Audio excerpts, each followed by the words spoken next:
অসমবাসী ৰাইজ ভিডিঅ'টো প্লিজ লাষ্টলৈকে চাওক, স্কিপ কৰি নিদিব। কাৰণ কিয় জানেনে, ইমান দিনৰ পৰা কষ্ট কৰি আজি মই কেদাৰনাথ পাবলৈ কিমান কিলোমিটাৰ বাকী আছে জানেনে?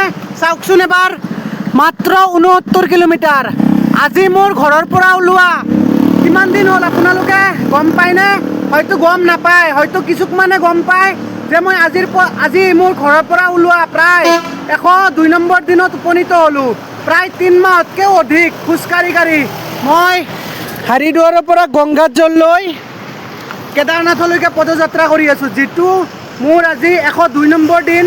গুৱাহাটী বশিষ্ঠ মন্দিৰৰ পৰা কামাখ্যা মন্দিৰ হৈ সুদূৰ ৰাম মন্দিৰৰ পৰা হাৰিদ্বাৰৰ পৰা 11 লিটাৰ গংগাজল লৈ, সেইটো চাওক, হাৰিদ্বাৰৰ পৰা 11 লিটাৰ গংগাজল লৈ কেদাৰনাথলৈকে পদযাত্ৰা কৰি আছোঁ।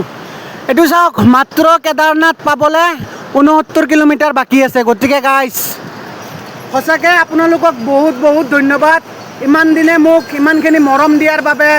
আৰু মোক আশা কৰোঁ আগন্তুক দিনবিলাকতো আৰু 10টা দিন আপোনালোকে মোৰ লগত ধুনীয়াকৈ ছাপোৰ্ট দিব, মোক সাহস দিব।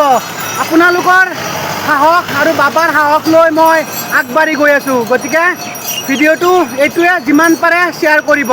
হৰ হৰ মহাদেৱ, জয় শ্ৰীৰাম, জয় শ্ৰী কেদাৰ, জয় আই অসম।